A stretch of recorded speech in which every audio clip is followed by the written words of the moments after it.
What do you think, John? Izzy versus Pereira. He's going to do it again? Look, again, styles make fights.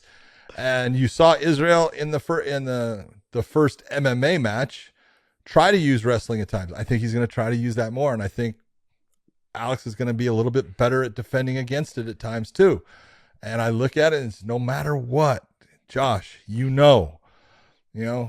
when someone gets you, and he's gotten him several times now, both in kickboxing and now in MMA, and it's in the back of your head. I don't think things are going to change. Yeah, you have a guy that's knocked you out twice.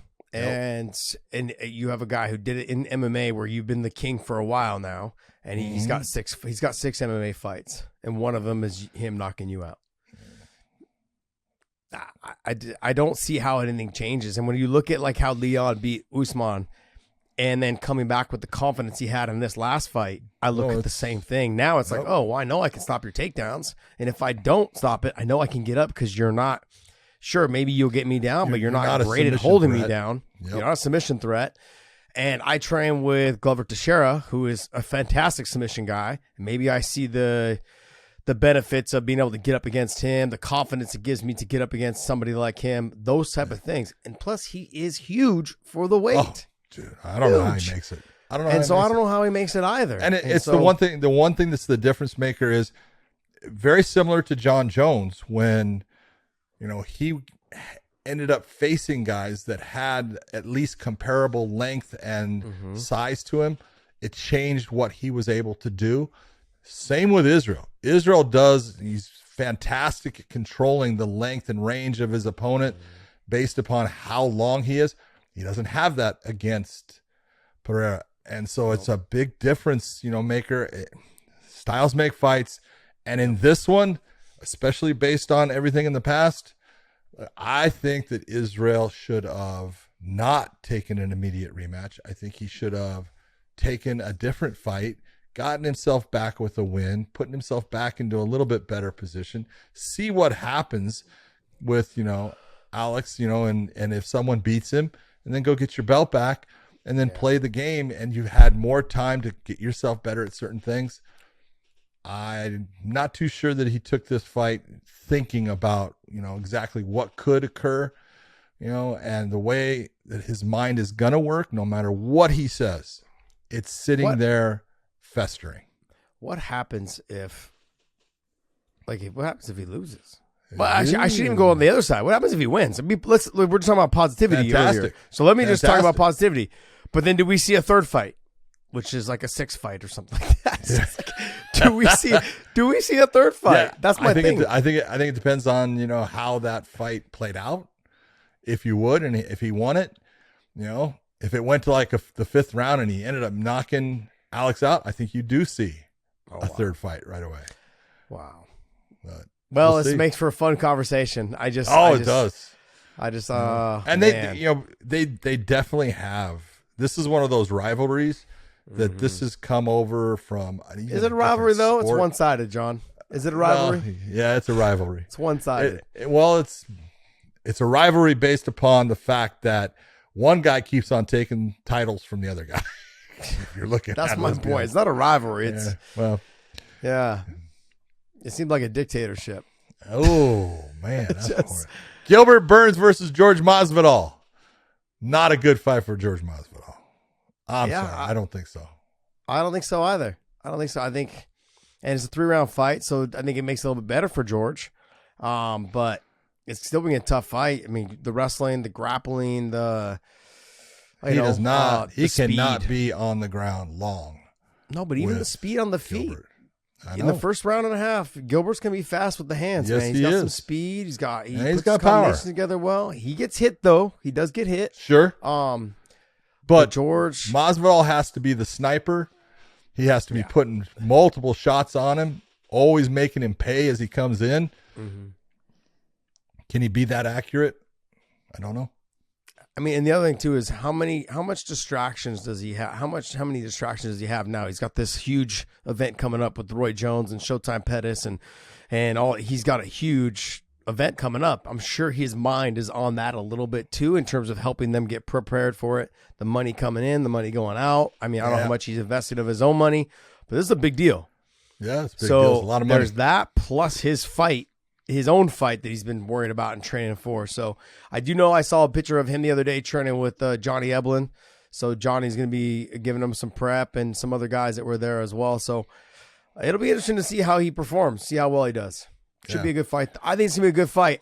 I don't favor George because of the age, but I look at Gilbert. He's got a lot of ways to win, whereas George has the knockout to win. That's it. Next, Rob Font against Adrian Yanez. That's a great matchup. Both fight. Guys, basic boxing backgrounds. Both guys use kicks, but the stand-up is where both of their worlds begin and end for the most part. And I think this is going to be Justin Gaethje versus Rafael Fiziev, number 2. Yeah, I can see that. I think one of them's going to end up shooting, though. I don't think so. You don't think so? You think they're going to stand and just get it? You think they'll stand and trade, though, like how Fiziev and Gaethje did? Or do you think? I think they're going to try to be technical about it, but it's going to end up at times when they're both just planting their feet and going. Got it. Next one. It's a great matchup. Kevin Holland against Santiago Ponzinibbio. This really, in my opinion, comes down to fight. Kevin Holland. Kevin, are you going to be smart, or are you going to Stephen Thompson this? You know, Ponzinibbio's good on the feet. He's going to Stephen Thompson it. That's what he's going to do. No, God damn it. He's going to Stephen Thompson it. Why would he do that? Because Ponzinibbio's hittable. He is hittable, but he's also submittable. Yeah. But see, Stephen Thompson wasn't hittable, and he was not able to take him down. So when I look at that, and maybe he was able, we just didn't see it. Like, we weren't able to see him. He was able to get him down. He just wouldn't. He let him back up. There. That's true. That is also true. He backed out of the guard a couple times. Yeah. Yes. I look at Ponzinibbio is going to be. I think he's going to stand with him. I don't think he's going to take him down. I think he may threaten to take down here and there, but I don't think he's going to take him down. I think he's going to try to use his speed. He's going to try to use his reach, his range. Ponzinibbio is going to labor forward, and he's just going to walk into punches and try to deliver more shots.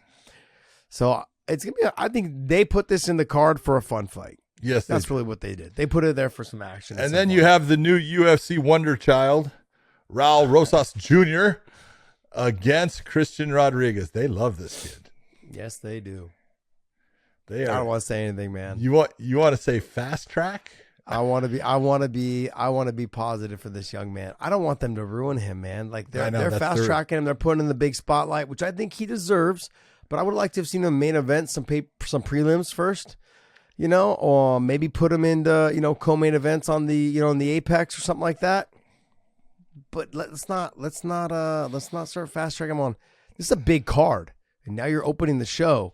You're young, super young. You got plenty of time. 7 fights. But here's the thing, though, John. Was it him, his family, or whoever helps him or manages him or whatever it is? Did they take the money?